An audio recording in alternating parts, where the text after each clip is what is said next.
Anak yang soleh itu anak yang tahu kalau dia seorang laki-laki nanti, secantik apapun istrinya, selucu apapun anak-anaknya, sebanyak apapun harta yang dia miliki, sehebat apapun dia di mata anak buahnya, demi Allah, orang tua tidak pernah menjadi nomor 2 dalam hidup.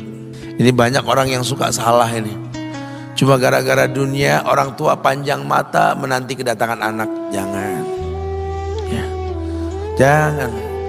Anak yang soleh tahu sekali, sampai kapanpun ibumu, ayahmu, sampai kapanpun.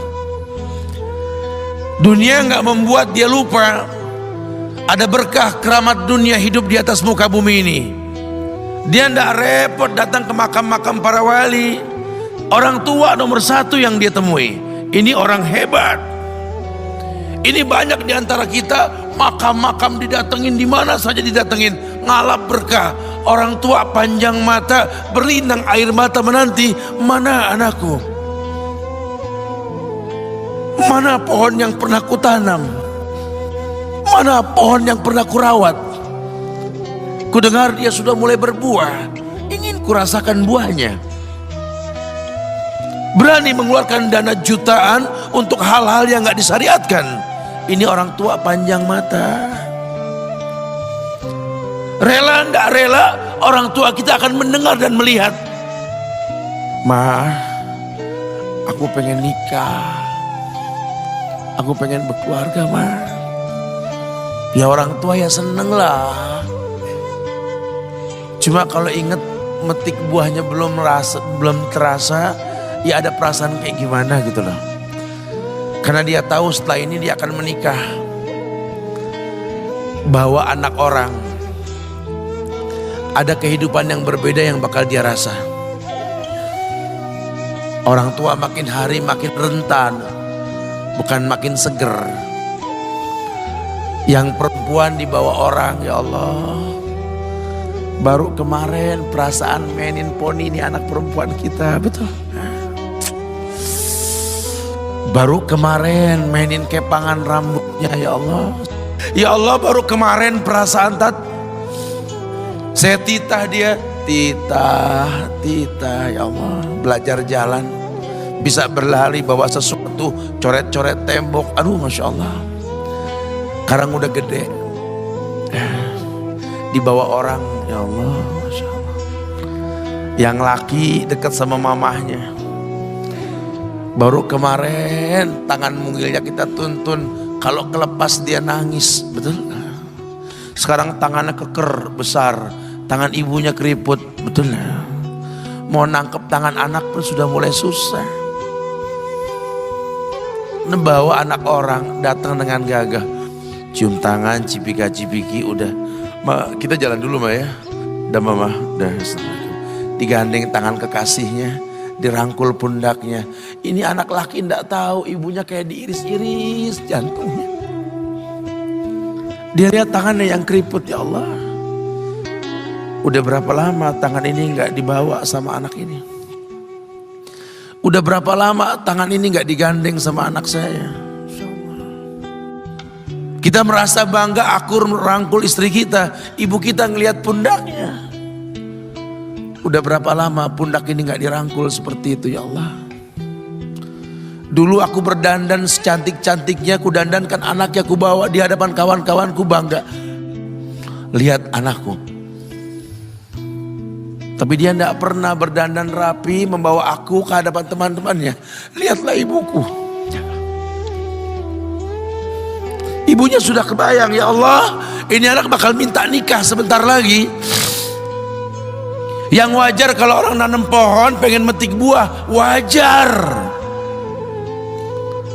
Ini buah belum terasa, pohon sudah mau dibawa, kebayang tidak? Ya Allah. Mulai dia kebayang. Sehingga rasa-rasa seperti ini menjadi tumpukan rasa di hati orang tua kita, yang nanti pada akhirnya dia pun bakal kembali ke hadirat Allah, kita pun bakal kembali ke Allah, betul? Sementara yang namanya kemuliaan datang dengan cara sabab yang benar. Ridallah fi ridal walidain wa sukhtullah fi sukhtil walidain. Ridanya Allah ada di ridho orang tua, murkanya pun sama. Karena semua ibadah yang dia lakukan berujung pada surga. Dan yang paling gampang ketika dia mau menaklukkan dunia, demi Allah, berkah orang tua dulu yang diambil. Ini dirasa oleh orang mulia yang Nabi katakan, innahu min ahlis sama, innahu min ahlis sama. Manhu? Siapa dia? Sahabat, manusia yang pernah hidup zaman sahabat tapi nggak ketemu Rasul, yang bernama Uwais Al-Qarni, pemuda miskin pengembala kambing di negeri Yaman. Padang tandus yang dia tinggal di situ, yang dia kesampingkan hidupnya untuk ibunya, untuk ibunya. Tidaklah terucap kalimat satu yang ingin ibunya pengen, kecuali Uwais pasti akan melakukannya apapun, dan ibunya cacat.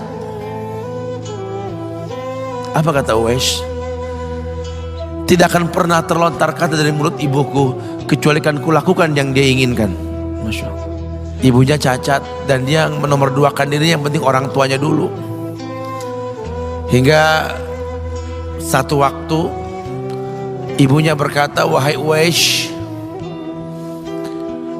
ibu sudah tua. Andai kematian mendatangi ibu, ada beberapa keinginan yang ibu pengen merasakan keinginan tersebut. Mungkin enggak ya? Apa Bu? Katakan. Ibu pengen haji. Bengong, Wais, ya Allah Bu, ini Yaman, Hadramaut, yang sekarang saja pesawat itu bisa 3 jam menuju Saudi, itu 2 jam lebih lah menuju Saudi. Ini lebih jauh lagi, kebayang berapa ratus kilo, berapa ribu kilo nggak tahu. Ya baiklah ibu, kata Uwais, aku tidak pernah menolak permintaan ibuku, tapi kali ini aku tidak bisa menjawab karena mikir gimana caranya ini. Apalagi dia seorang pemuda yang punya penyakit sopak, ada tanda-tanda putih di bagian badan itu kayak pano besar gitu tuh. Udahlah, terserah gimana nantilah. Yang penting ini nomor 1 dalam hidup ini. Dia beli seekor anak sapi, digendong tiap hari itu sapi sama si Uwais menuju puncak gunung. Turun lagi, gendong ke atas, turun lagi tiap hari. Sampai orang bilang, Uwais gila no. Orang sapi dipiara, dia digendong tiap hari naik gunung yang tinggi. Sampai nggak berasa, dikatakan 8 bulan dia lakukan itu. Sehingga terbentuklah fisiknya yang bagus karena olahraga tiap hari bawa itu sapi. Dan sapi itu makin berat, dalam hikayat dikatakan sampai di atas 100 kilo itu sapi.